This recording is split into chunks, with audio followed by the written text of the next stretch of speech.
Hello and welcome to Cloudforest Vibes. My name's Bobby, and this is how I grow orchids and carnivorous plants.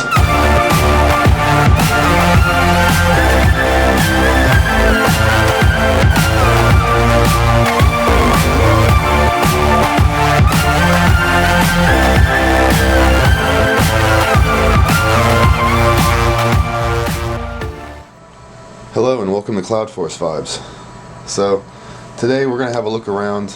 I just want to look at a bunch of things. I've got a whole bunch of things going on in here, and I've just started to notice really how well things are doing this season. So I do have a lot of good news. I've got a couple surprises, even for me, and I really am excited. So I'm going to get these things out of the way so we can go inside and we can take a look at all the progress and all the cool things going on. So first things first, I know you guys see this plant a lot. I don't often talk about it because it is one of my non-bloomers. It's one of my larger plants. This is Maxillaria Parker Eye, and we've had a whole bunch of new growth put on this year already. Really nice looking, really good healthy leaves.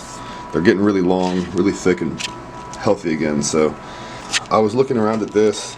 If you look, we've got 1, 2, 3, and I believe a 4th new growth that we can't see right now coming on this plant again before these bulbs here have even had a chance to mature. So it is really growing on strong. I've moved it up into a little bit better light. I had it down in the depths down here, but I've since replaced that with some other plants, and it really seems to do well. It does not like sunlight very much, but now that I've got the moss, the Spanish moss curtain, it gets even less. And I've got the shade cloth set up in the window here to where this never gets any kind of real sunlight.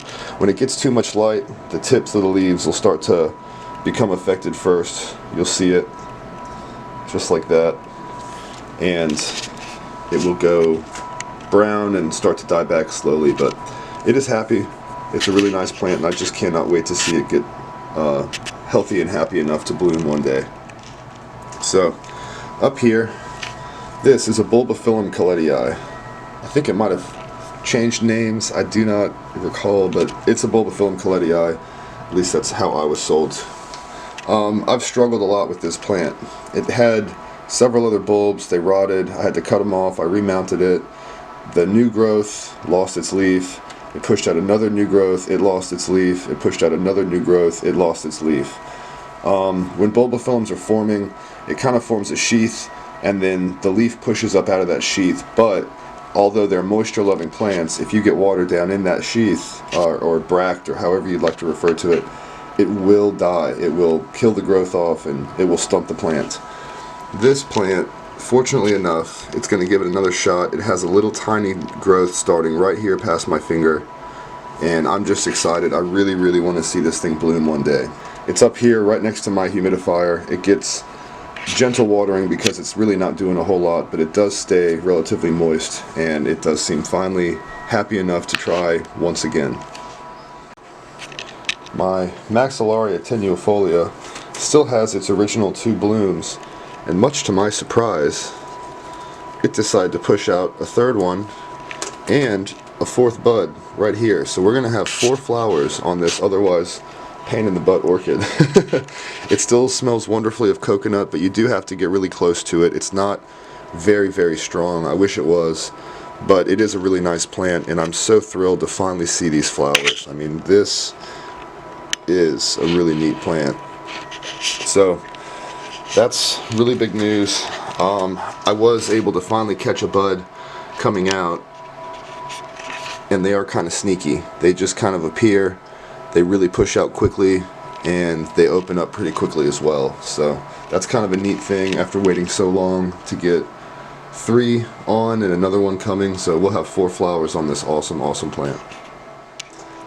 Stepping over a bit, we have our 2 encyclias. This is Encyclia bractessens and Encyclia tampensis, and they're both in spike. As you see, the bractessens spike is coming along quite nicely. This plant, here, let me get it out of here, it'll be easier to talk about. So this is my Encyclia bractessens. Like I said, it is in spike. It's coming along quite nicely. And we did have the issue with the newest growth and the leaves dying back. So I finally cut them off. I cut them as far back as I possibly could. I sealed up the wound with cinnamon, and the bulb is actually still progressing on, so I think I saved it. And even better news is that bulb is pushing on a new growth, and one of the older growths down here has an eye that is moving. So I think we're going to go from one direction of growth to two directions of growth, and we very well may have saved this plant and honestly progressed it on a little bit better than it was doing before. So that's very exciting news. A spike and two new growths on the bractessens.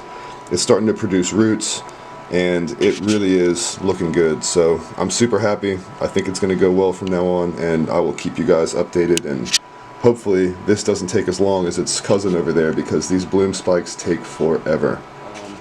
Another very exciting bit of news is this plant right here. This is my regina, and this plant was very sickly. It was very much my most struggling Cattleya species, Cattleya type species, and it's finally doing some good. It's got roots pushing on its newest growth.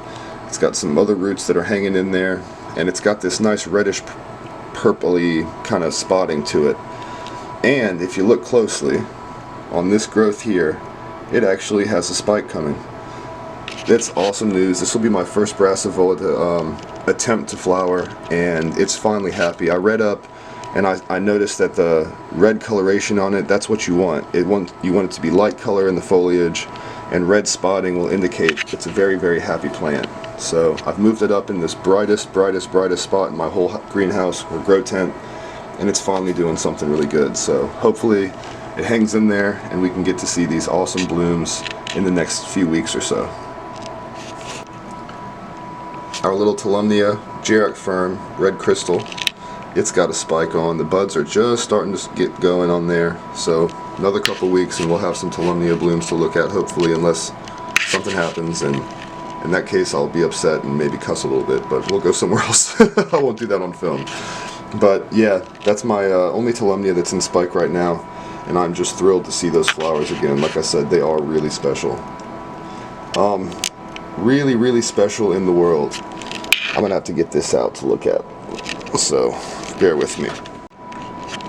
So here we have my Neophoenicia falcata. It's surviving. This got crown rot really bad. I had to do the amputation trick. I amputated a few leaves down, packed the wound up with cinnamon, and this thing has just stalled and, you know, kind of maintained. It's starting to lose leaves now. I think this main plant will die back completely at some point, but it is still alive. I did save it from the crown rot. It's not producing any more new growths at this time, but what it did last season was it started 1 and 2 new growths. This one started before this one, and this larger one of the two, I don't know if you can see that or not, but it has a spike forming. I'm still debating whether or not I'm going to let this plant flower. I really want to make sure it's strong enough, but I also love these blooms. Such a neat flower, such a neat plant, and really unexpected. So that's my Neophoenicia falcata, and I have one flower spike coming on that hopefully we'll get to see here in the next few weeks. So looking down here, this is the Drosura, the two, this is prolifera and binata, and I just wanted to show you guys this. This binata not only got huge, but it's just producing leaf after leaf after leaf after leaf. It's probably put on 5 leaves, and they're getting much bigger. They're much larger than the ones that originally came with it. And this prolifera down there, I don't know if you can see that or not, but what you could barely see before, it's put on 1, 2, 3, 4, 5 new growths as well. And it is just doing spectacularly. This thing snatches up fungus gnats like you wouldn't believe, and I am just so thrilled about it. Tropical sundews are really easy to grow in a greenhouse environment, so if you don't have them and if you're interested in getting into carnivorous plants, these are great ones to start with. They grow super easy, and they are very effective at killing bugs. So that's Drosura binata and Drosura prolifera. So taking a quick look at our moss propagation project, this is the red sphagnum moss and the green sphagnum moss. As you can see, this is a lot bigger. It grows a lot longer leads, it lays over, and it just snakes around. This moss is a whole lot more compact. I was talking about this in my video on the mounts the other day, but it's really neat. It's a lot smaller, And I don't know if you can see it or not. Let me get in there a little closer. If you get in real close, you can see it does have little red tinges that show up. It's a really nice, healthy looking moss. Really, really cool stuff. So if you guys have an opportunity to get your hands on some, you definitely should. I know that Tarzan Group is one of the distributors of it. That's where I got mine. And if you look at it, it's just nice and healthy. We've also got our forest moss down here that we pruned out of our terrarium in the other room. And it is going crazy. It's nice and lush. It really is filling in quite well. And I'm really excited. I've used a little bit of this on the Dracula mount. That's just this badge moss right here. I mixed it in with the Sphagnum and it's starting to take a hold. You really can't see it too much on the mount yet, but I have a feeling that after a couple months of it growing in with the Sphagnum moss and stuff, I think it's going to look really, really neat. But easy growing stuff, so far so good, and I just cannot wait to start using this stuff on some of these mounts in this grow tent. I think it's going to do a whole lot better than the Sphagnum, and it does look really, really cool. While we're down here, I figured we'd take a look at this. This is my new Miltonia Phymatochyla I got from Equigenera this spring, and it has pushed on this monster new growth. It's starting to really root out and do well on this mount here, and it's growing in the right direction, so hopefully we will be able to keep this thing on there for several years to come in all its glory. But it's doing great. It's got these really neat foliage. It's like green with reddish spots on it, and I think it's going to be really cool as it comes along. It kind of reminds me of, you know, a Cycopsis a little bit, but not quite. It's really, really neat. Speaking of the Cycopsis, it is doing really well. Its new growth down here at the bottom left is progressing quite nicely. It's starting to produce roots, and I just couldn't be happier. It's a while off of blooming, I'm sure, maybe a whole season or whatever, but I'm okay with that. Slow and steady wins the race, and I just am so happy to have it in my collection. Up from there, my Dendrobium rotostictum, it's really turning into a nice little bush. The new growths that came on over the winter, they're maturing, they're pushing on real strong, and it's got several new growths that it has started this spring that are really, really doing well also. It's producing some roots, but right now it seems more like it's focused on growth, and I'm hoping that soon it'll probably start to throw flower spikes once it gets a little bit further on into the growing season. Spinning around into my shady grower shelf, we're going to take a look at this. This is the Paphinia rugosa, and it had a tough time adjusting to its mount at first. It lost its new growth, and I was really upset. I got water down in the tip, and it really took it downhill fast. But further back in the plant, right here, it has pushed on a new growth. So we are going to get to see this thing grow on. It's not lost, and I'm just so excited about that. So that's Paphinia rugosa. This is my Dracula Eye. It's got new growths coming on out the wazoo. Really good. Really happy plant right now. And dropping down here, our Dracula gaskelliana is still producing spikes. This one seems to have stalled a bit. I hope it carries on, but this one back here in the back, it has a bud forming. It's pushing on nicely. The first bud that's pushed out kind of stalled. I don't know if it's all gonna make it or not, but I really hope it does.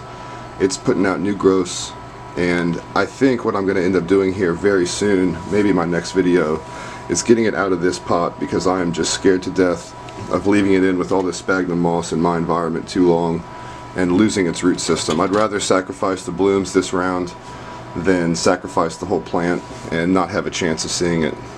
So that's basically everything, at least in this greenhouse. There's a whole lot more we could talk about, but we'll go ahead and end it there. I'm going to do another video here of my grow tank, but not today. We're going to do that another day, but there's always so much going on in there. So I'm waiting on one flower to open anytime in the next couple days, and we will do a nice little tour of that tank as well. So I know that the blooms were a little bit thinner on the ground this time, guys, but we'll go ahead and end it showing these. These are my hybrid Phalaenopsis minis we talked about in my Phalaenopsis video. They are still pushing on nice, still opening up blooms. Still losing blooms. Old come, or new come, old go. But we'll go ahead and end the video there, and I've got this wonderful dendrobium still in bloom. Such a neat flower. I think it's going to be such a spectacle one day when it's got multiple spikes on. Look at that.